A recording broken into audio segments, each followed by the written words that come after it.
Hello दोस्तों, तो start करते हैं आज की class Euclid division lemma algorithm.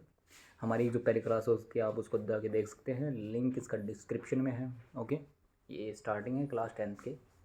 Okay, इसमें लेमा करवाया गया है, यूक्लिड डिवीजन लेमा एल्गोरिथम कैसे वर्क करता है, क्या थ्योरम है। ओके, तो चलिए स्टार्ट करते हैं। आज का पहला जो क्वेश्चन है वो देखते हैं। फाइंड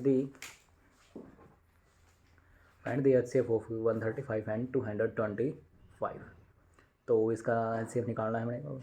तो क्या हो जाएगा, देखो सबसे पहले इसमें ए हम मानेंगे 225 को, बी हम मानेंगे 135 को। और according to Euclid division lemma वो क्या कहता है कि भाई जो ए है वो किसके इक्वल होगा, B multiply Q plus R के इक्वल होगा। ठीक है, तो ए हमारा क्या होगा, डिविडेंड होगा। ओके, साइड में लिख दें ए इक्वल्स टू कितना है 225 है, बी कितना है 135, क्यू हमें निकालना है क्वोशेंट और रिमाइंडर। ठीक है, तो सबसे पहले 225 को किससे डिवाइड करेंगे, हम करेंगे 135 से डिवाइड करेंगे, तो ये हमारा जाएगा डिवाइड 1 पे। ओके, यहाँ पे जो हमारा रिमाइंडर बचेगा वो कितना बचेगा, कर लेते हैं। देखो 5 में से 5 0, 12 3 9, यहाँ पे 90 रिमाइंडर बच जाएगा। अब डिवीजन लेमा क्या है कि भाई जो यहाँ पे क्वेश्चन आया है वो हमारा अगले स्टेप में क्या बन जाएगा, ए बन जाएगा। तो ये हमारी स्टेप कौन सी थी, 1 थी। अब स्टेप 2 पे चलेंगे। ठीक है, स्टेप 2 में हमारा जो ए है वो क्या हो जाएगा, वो हम लिखेंगे 135। बी हमारा क्या हो जाएगा, वो हो जाएगा हमारा रिमाइंडर 90। ओके, तो 135 है, उसको अगर डिवाइड करेंगे 90 से तो कितने पे जाएगा, ये 1 पे जाएगा।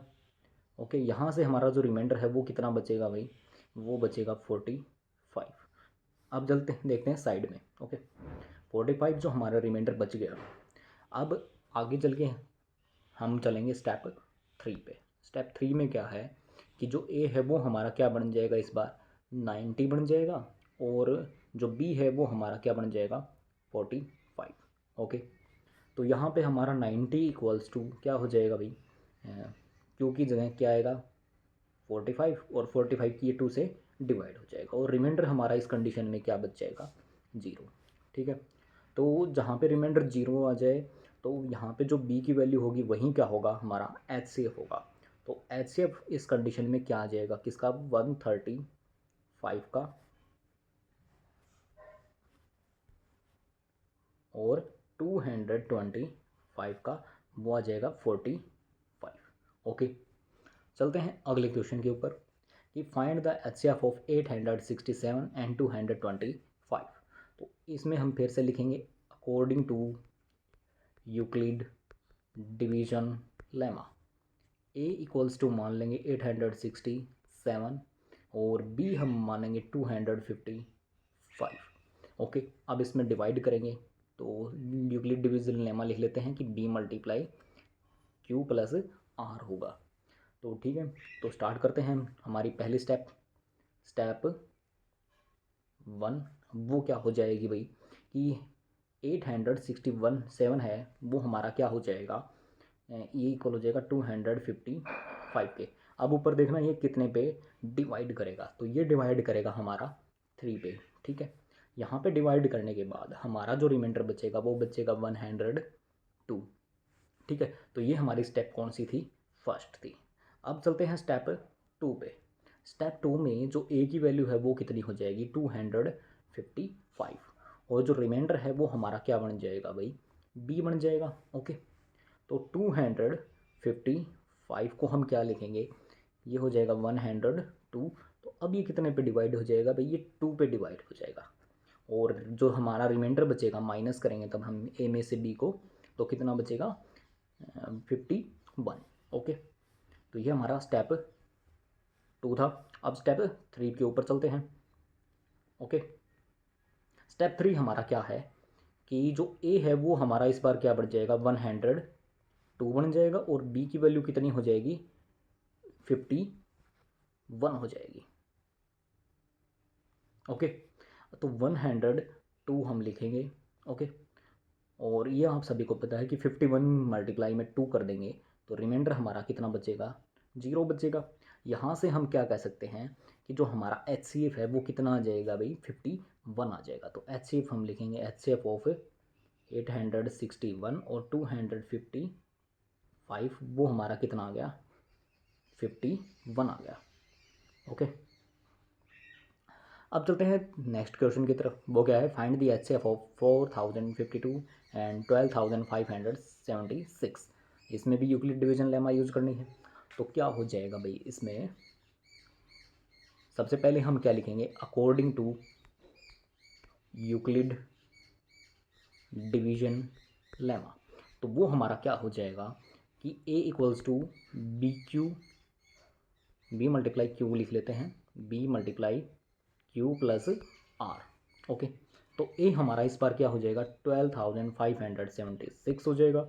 बी की वैल्यू कितनी हो जाएगी, 4052। ओके, तो अब इसको करेंगे स्टार्ट। तो स्टेप 1 हमारी क्या हो जाएगी भाई, वो हो जाएगी हमारी 12576 इक्वल्स टू, तो ये 4052 मल्टीप्लाई में यहाँ पे क्या आएगा, तो जब इसको डिवाइड करेंगे तो ये 3 पे डिवाइड होगा और हमारा जो रिमाइंडर बचेगा वो बचेगा 420। ओके, ये स्टेप 1 यहाँ पे कंप्लीट होती है। अब चलते हैं स्टेप 2 पे। स्टेप 2 पे हमारा क्या हो जाएगा, जो हमारा बी आया था वो इस बार हमारा क्या बन जाएगा भाई, फिर से ए बन जाएगा और जो रिमाइंडर है वो क्या बन जाएगा, वो बन जाएगा हमारा बी बन जाएगा 420। तो अब चलते हैं स्टेप 2 पे।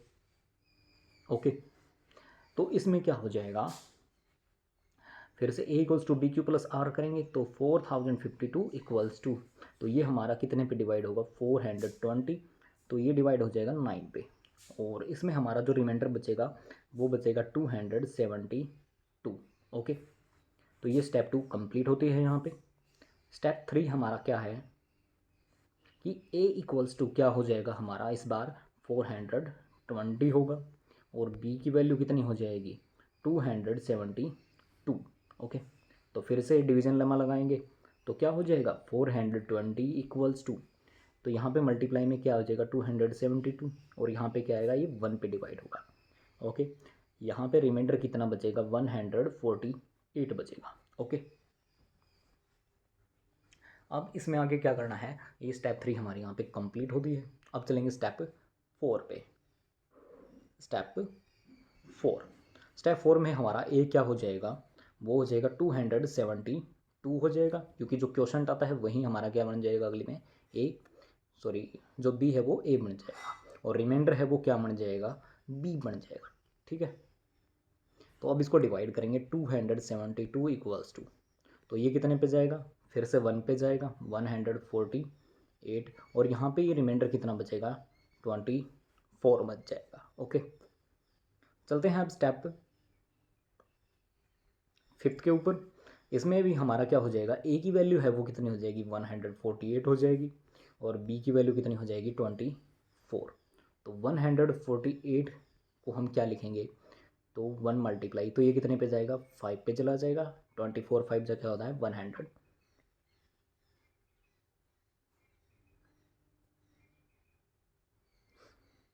सॉरी यहाँ पे कितना बचेगा, 124 बचेगा रिमाइंडर। तो बी क्या हो जाएगा, 124 होगा। मैं इसको एक बार यहाँ पे 124 होगा।